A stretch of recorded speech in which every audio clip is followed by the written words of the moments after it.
Kabanata 6581-6585. Sa sumunod na segundo, nagmadaling lumabas ang mga bodyguard ng Hunt family. Ang dosenang bodyguard na ito ay malinaw na mga eksperto sa martial arts, at napakalakas nila nang umatake sila. Kaya lang hindi simple ang kakayahan ni Bokheng Thumpsword. Nang makitang nagmamadaling umakyat ang mga bodyguard na ito, isa-isa niyang sinuntok ang mga ito, at diretsyong ibinagsak ang mga ito sa lupa. Matapos makipag-usap sa mga bodyguard, dumiretso si Bokheng Thompson sa harap ni Aaron Hunt sa isang kisap mata, at saka iniunat ang kanyang kamay at idinikit ito sa leeg ni Aaron Hunt. Sa sandaling ito, ang mga ekspresyon ng mga bodyguard na may hawak na baril ay lubhang nagbago. Sila ay alerto, at hindi nang ahas na gumawa ng anuman sa sandaling ito. "Bitawan mo ang aking ama." Nanlamig ang mukha ni Rachel Hunt. "Bokheng Thompson, wala akong pakialam kung sino ka. Ngunit kung maglakas loob kang sakta ng aking ama, ipinapangako ko sa iyo, mamamatay ka ng walang libing." Nang makita si Rachel Hunt na malamig na sumimangot sa kanya, bahagyang kumaibot ang mga mata ni Bokheng Thompson. Noong una, gusto niyang gawing sarili niyang babae si Rachel Hunt, at pagkatapos ay kontrolin ng Hunt family, ngunit ngayon ang eksenang ito.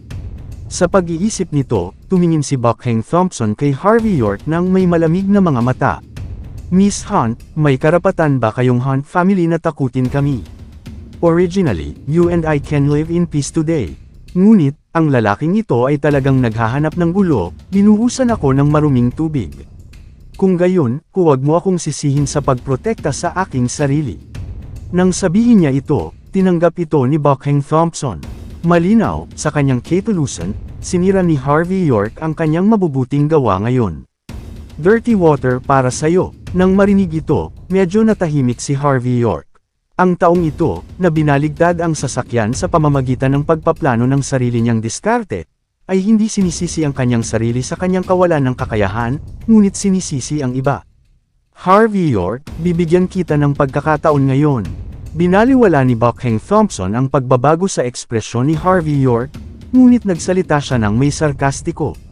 Sa kasabihan, pagtulong sa mga tao hanggang dulo, pagpapadala. Kanluran ng Buddha, napakatalino mo, nailigtas mo ang matandang ginang ng pamilya, Hunt, at ngayon nailigtas mo rin ang family master. Basta ikaw ang magkusa na maging hostage, saka ko kayang bitawan itong matandang asong si Aaron Hunt.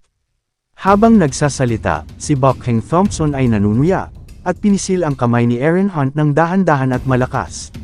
Namula agad ang mukha ni Aaron Hunt, at gusto niyang umubo pero hindi niya magawa. "Yun lang, basta bitawan mo ako. Kaya iyon lang para sa araw na ito. And I swear, hinding-hindi ako magdudulot ng gulo para sa iyo." Sa sandaling ito, ang old lady ng Hunt family, na sa wakas ay bumagal, ay nagsalita sa isang mahiyaing boses. Bagamat mali ang sitwasyon ngayon, napakalinaw niya at natural na naiintindihan ang nangyari. "Old lady, alam kong gusto mong maging pinakamahalagang bagay ang kapayapaan." Malamig na nagsalita si Bokheng Thompson. "Basta ngayong araw, matigil man dito, wala kang pakialam. Walang kwenta kung sasabihin ko. Siya lang ang may final say." Speaking of this, itinuro ni Bokheng Thompson si Harvey York na may malamig na ekspresyon sa mukha. Nang marinig ito, bahagyang umiling si Aaron Hunt kahit nahihirapan siyang huminga. Si Harvey York ay paulit-ulit na tumulong sa Hunt family. Ang Hunt family ang pinuno ng 5 sinaunang pamilya, paano nila magagawa ang gayong paghihiganti? Kahit na namatay si Aaron Hunt dito ngayon, hindi niya kayang kaladkarin si Harvey York sa tubig. Si Harvey York naman ay tila walang pakialam at hindi nagpahayag ng kanyang opinyon. "Ano, Master York? Hindi mo ba inililigtas ang mga tao mula sa apoy at tubig? Gusto mo bang mapanood si Mr. Hunt na mamatay sa kamay ko?" Ngumisi si Bokheng Thompson. "Nagsisisi ka na ba ngayon? Bakit gusto mong gumastos ng mas kaunting pera? Kung hindi mo ipapakita, lahat pwede pa ring magpanggap na walang nangyari." Panghihinayang, "Bakit ako magsisisi?" Mukhang kalmado si Harvey York. "Kung talagang maglakas loob kang patayin ang pinuno ng Hunt family, ang Hunt family sa Walsing at maging ang 5 sinaunang pamilya ay natural na lalaban sa iyo magpakailanman." Nang marinig ang mga salita ni Harvey York, ang lahat sa Hunt family ay medyo nagulat. Ngunit bago sila makapagsalita ng anuman, nagpatuloy si Harvey York. Gayunpaman, dahil tinawag mo ang pangalan ko, bibigyan kita ng pagkakataon. Hayaan mo ang lalaking iyon, at paglaruan mo ako.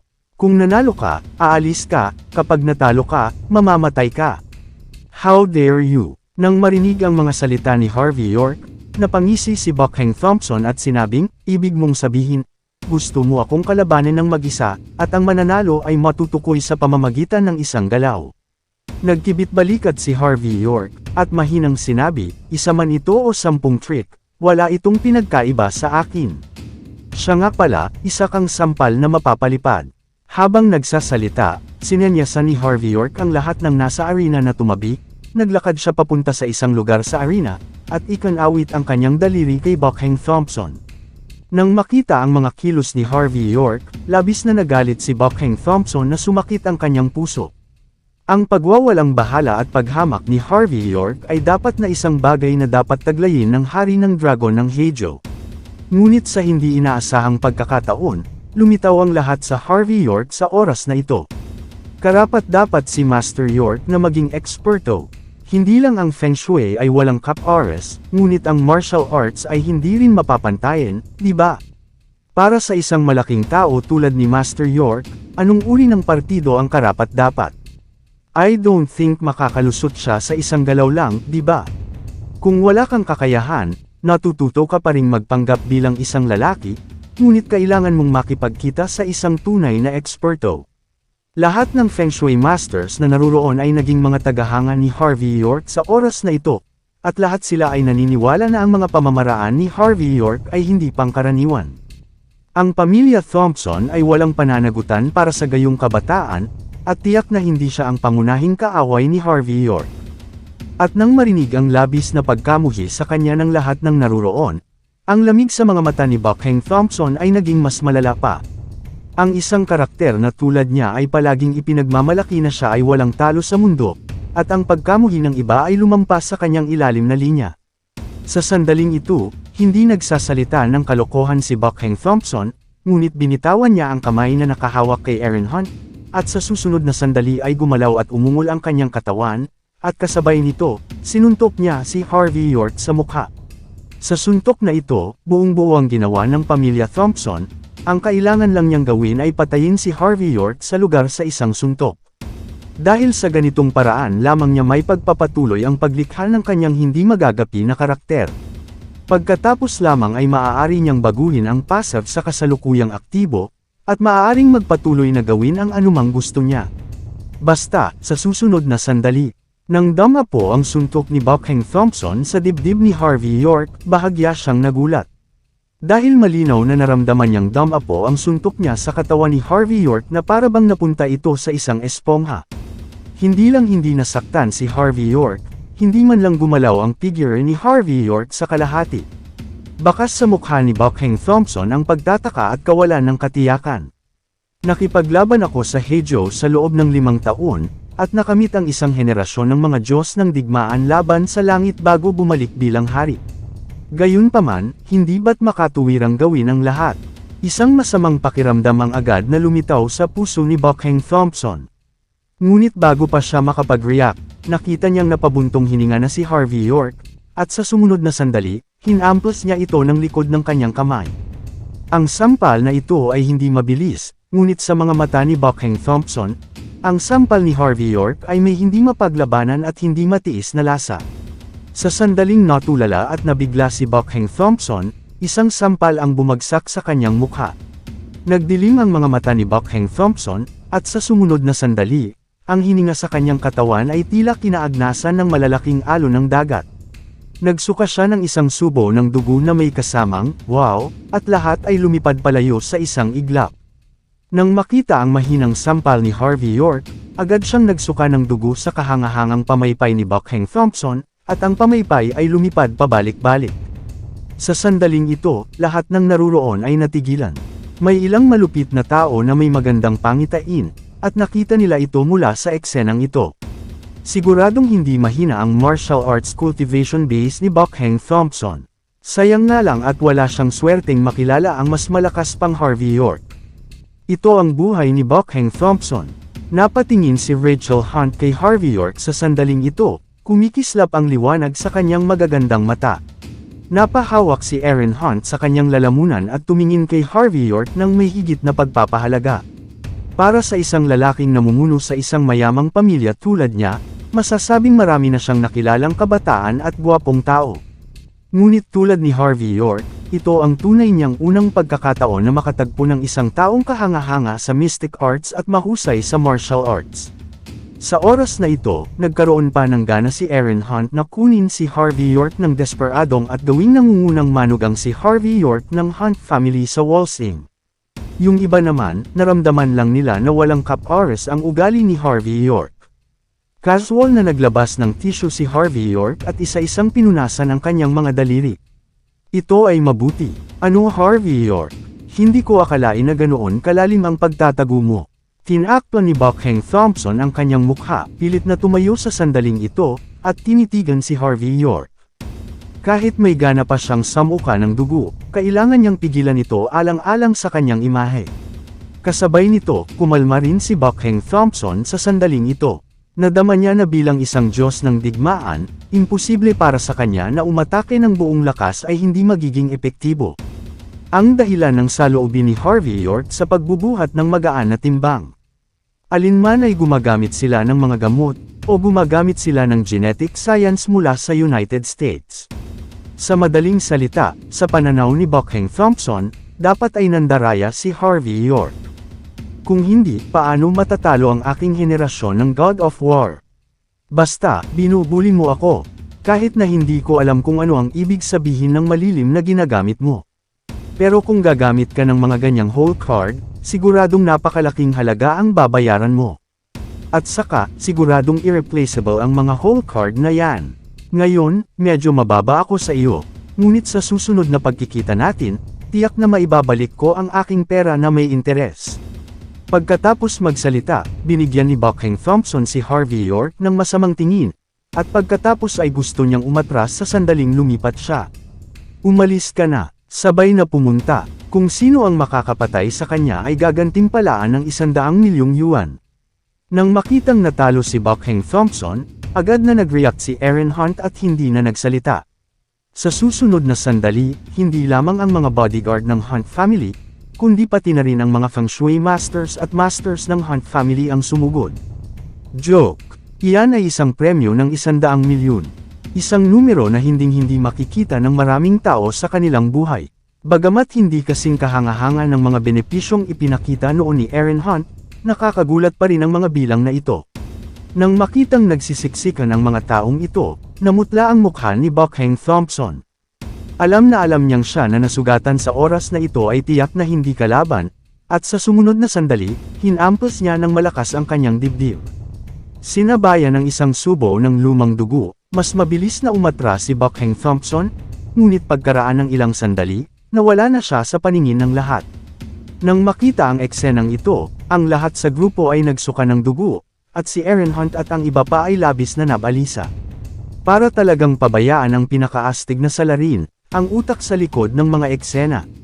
Ngunit hindi ito nagtatapos. Bahagyang ipinikit ni Harvey York ang kanyang mga mata, medyo pamilyar siya sa huling hakbang ngayon, parang medyo katulad ito ng paraan na ginamit ng Longevity Hall 4 characters. Matapos ayusin ang mga gawain ng Hunt family, hindi pinansin ni Harvey York ang panghihikayat ni Aaron Hunt at Rachel Hunt, tinanggihan ang imbitasyon ng iba pang mga feng shui masters, at umalis pagkatapos ng ilang magalang na salita. Bumalik sa bahay sa bakuran, pagkatapos umupo at uminom ng ilang tasa ng tsaa, nagpadala ang opisyal ng salita kay Jacob Thompson na makipagkita sa kanya. Hindi rin tumanggi si Harvey York, ngunit hinayaan niyang pumasok si Jacob Thompson sa bakuran.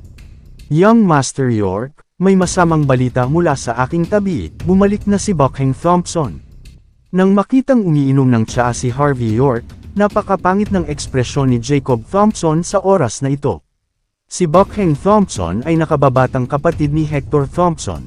Hindi lamang siya direktang inapo, ngunit sinasabi rin na nagtayo siya ng isang hindi magagapi na grupo sa Heizhou sa mga nakaraang taon.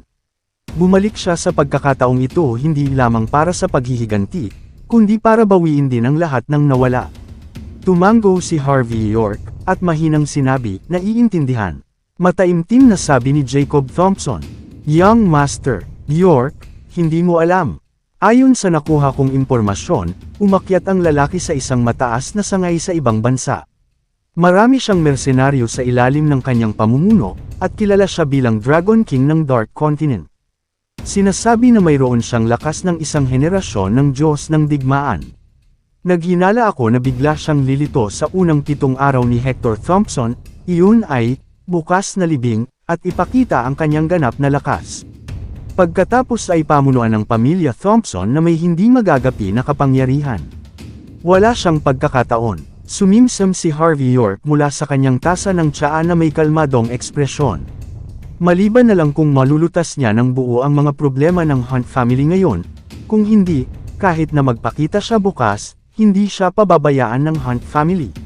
Saglit na natigilan si Jacob Thompson, Young Master York, ano ang ibig mong sabihin? Casual na itinapon ni Harvey York ang kanyang cellphone, at nagkaroon ng bagong order, na malinaw na inilabas ng Hunt family in Walsing. Sa pagtingin sa larawan sa abiso, ang mga mag-aaral ni Jacob Thompson ay lumiit ng husto, at sa susunod na sandali ay masayang sinabi niya, ang planong patayin ang Old Lady of the Hunt family ay pinaghihinalaang nauugnay sa mga taong isla sa pamamagitan ng panloob at panlabas na mga kaaway. Young Master York, kung totoo ang lahat ng ito, hindi mahalaga kung gaano kalakas si Buckheng Thompson, hindi na siya magkakaroon ng pagkakataong umangat sa tuktok. Hindi hahayaan ng pamilyang Thompson na magkaroon ng kapangyarihan ng isang tulad niyan, at gayon din ang iba pang nangungunang pamilya. Kung ganito ang kaso, tiyak na hindi hayagang lalabas sa libing bukas si Buckheng Thompson. Pagkasabi nito ay agad na lumuwag ang ekspresyon ni Jacob Thompson. Sa sobrang pag-aalala niya ay hindi siya makainom ng tubig nang mabalitaan niya ang pagbabalik ni Buckheng Thompson. Pero ngayong nakita niya ang balita, galing sa mayamang pamilya si Jacob Thompson kaya naman marami siyang naisip. Huwag mong basta-basta. The Thompson family is not responsible for such a person, hindi kanya makikitang umangat sa taas. Nag-isip sandali si Harvey York bago nagsalita. Bumalik na siya bilang hari, at gustong bawiin ang lahat ng dating pag-aari niya. Dahil hindi ako pwedeng magpakita lang ngayon, baka gumamit ako ng mga dirty tricks. Bagaman hindi pa alam kung ano ang gagawin niya. Ngunit ang unang 7 libing bukas, natatakot ako na kailangan mong gumawa ng higit pang paghahanda.